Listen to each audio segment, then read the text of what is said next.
अब आज के इस टॉपिक को ध्यान में रखते हुए ना मैं तो बस यही कहना चाहूंगी कि हुनर भी ये है बात करने का जो किसी किसी को आता है। समझने वाला भले ही बहुत देर से समझे पर कहने वाला बढ़िया से कहकर जाता है। नमस्कार दोस्तों, रुमा यादव बात कर रही हूँ। आज हम बहुत ही इंटरेस्टिंग टॉपिक के साथ हाजिर हैं। आज ना बात करेंगे ये मीठी जुबान से ना कड़वे जवाब देने के ऊपर। बहुत ही कमाल का हुनर है ये।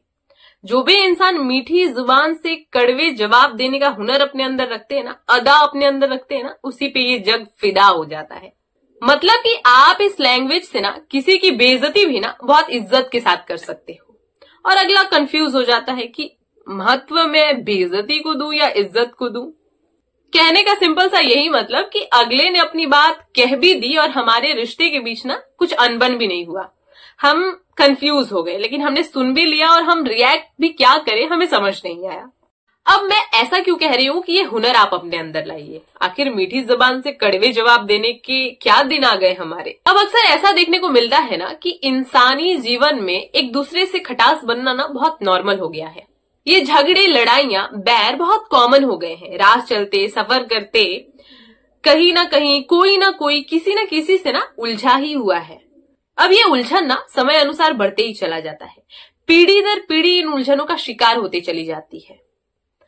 मसला बहुत छोटा ही होता है बट ये जबान ना बहुत कड़वी हो जाती है, जिसके कारण ना इंसान बहुत ही छोटी चीज को बहुत ही बड़ा बनाने में सक्षम महसूस करने लगता है। अब यहां मैं ये भी नहीं कहूंगी कि आप कड़वे जवाब नहीं दो। अगर आपको ठेस पहुंची है, तकलीफ हुई है, तो जवाब का कड़वा होना लाजमी है। और ये अगर ऑन द स्पॉट हो जाता है ना तो चीजें बहुत जल्दी निपटने का नाम ले लेती है। लेकिन आगे चलकर ये बहुत ज्यादा बड़ा तब लगने लगता है जब आपकी जुबान ज्यादा कड़वी हो जाती है। आपके अंदर ये हुनर होना चाहिए कि आपकी जुबान मीठी हो लेकिन जवाब कड़वे हो। सिंपल सा कहूं तो मीठी जुबान से कड़वे जवाब। क्योंकि पता है ये जो मीठी जुबान से कड़वे जवाब देने का जो सिस्टम माना जाता है ना, वो बिल्कुल दवाइयों की तरह असरदार होता है। सुनने में, देखने में बहुत छोटा लगता है बट जब वो अंदर प्रवेश करता है ना तो बहुत ही असरदार साबित होता है। एग्जाम्पल से समझना चाहते हो क्या? तो हमारे ध्रुव सर को ही ले लो। सिर्फ नमस्कार दोस्तों कहते हैं और अपना असर दिखाना स्टार्ट कर देते हैं, है कि नहीं? अब क्योंकि शब्दों का जो असर होता है ना वो गहरा और स्थायी होता है। अगर आपके शब्दों में कड़वाहट होती है ना तो रिश्तों में भी इसका असर बहुत ही जल्द देखने को मिलता है। अब मैं ये बिल्कुल भी नहीं कह रही हूं कि एक इंसानी जीवन पैदाइशी बहुत ही स्मार्ट होता है कि वो सारे हुनरों के साथ पैदा हुआ होता है। नहीं, ऐसा देखने को मिलता है कि माहौल का असर और सारी जिम्मेदारियां, मजबूरियां, इंसान जो भी कह सकता है उसके थ्रू ये सारी चीजें ना इंसान के अंदर प्रवेश करना स्टार्ट कर जाती है। अगर वो बहुत ही ज्यादा उसके अंदर एंगर इशू है या बहुत ही ज्यादा निगेटिविटी को फॉलो करता है, या कह सकते हैं कि जबान का बेफट है, कुछ भी चीज बहुत ही अजीब तरीके से किसी के भी सामने बोल देता है, तो ये सारी चीजें कहीं ना कहीं माहौल का असर है, परवरिश का असर है मानी जाती है। क्योंकि पैदाइशी हर इंसान ना हीरो बन के नहीं आया होता है, वो जीरो बन के आया होता है। तो मैं यहाँ आपको ये नहीं कह रही हूँ कि अगर ये सारे स्किल्स आपके अंदर हो ही गए हैं तो ये कोई खराब है या बेकार है, बिल्कुल भी नहीं। लेकिन मैं यहाँ ये जरूर कहना चाहूंगी कि ये जो स्किल्स आपके अंदर डेवलप्ड हो गए हैं कि आप बहुत ही ज्यादा एंगर इशू रख रहे हो या फिर जुबान के बहुत ज्यादा कड़वे इंसान हो या निगेटिविटी बहुत ज्यादा आपके अंदर है, तो ये सिर्फ और सिर्फ आपकी दुश्मन है। इसलिए क्योंकि हर फील्ड की अपनी कुछ चाहत होती है। आप जैसे हो वैसे आपको हर फील्ड एक्सेप्ट नहीं कर सकता। और अगर हम और आप इसी समाज के हिस्से हैं तो कुछ दिखावटी चीजें हमारे अंदर भी होनी चाहिए जिससे फील्ड हमको एक्सेप्ट करने में सक्षम। और अगर आप खुद का एम्पायर खड़ा करना चाहते हो तो भी आपके अंदर ये चीजें तो होनी ही चाहिए। क्योंकि एंगर के साथ और बहुत ज्यादा निगेटिव थॉट के साथ आपके पास भी कोई आना पसंद नहीं करता है कि नहीं? तो इन्हीं सारे प्रोसेस में ना मीठी जुबान भी एक प्रोसेस है, एक अदा है, एक कला है जो ना बहुत सारे लोगों को आपके पास अट्रैक्ट करने की शक्ति रखता है। इसीलिए मीठी जुबान बोला करो, भले ही कड़वा जवाब हो पर जुबान तो मीठी होनी चाहिए। अब आ जाओ इसके दूसरे एरिया को समझते हैं। जो इंसान ना ऐसे किरदार का बहुत ही भोला होता है, मासूम होता है, रईस होता है, अक्सर ना वो इस मीठी जुबान के छलावे में फंस जाते हैं।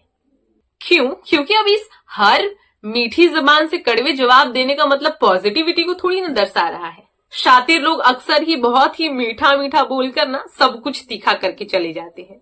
कहने का सिंपल सा यही मतलब कि अपना काम निकालने के लिए ना वो आपका इस्तेमाल कर रहे हैं और आप इस चीज से अनजान हैं।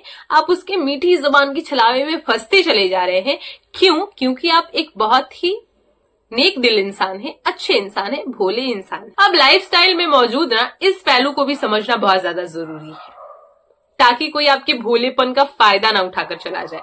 तो इसको समझाते हुए ना मैं तो बस यही कहना चाहूंगी कि आज के दौर को समझिए।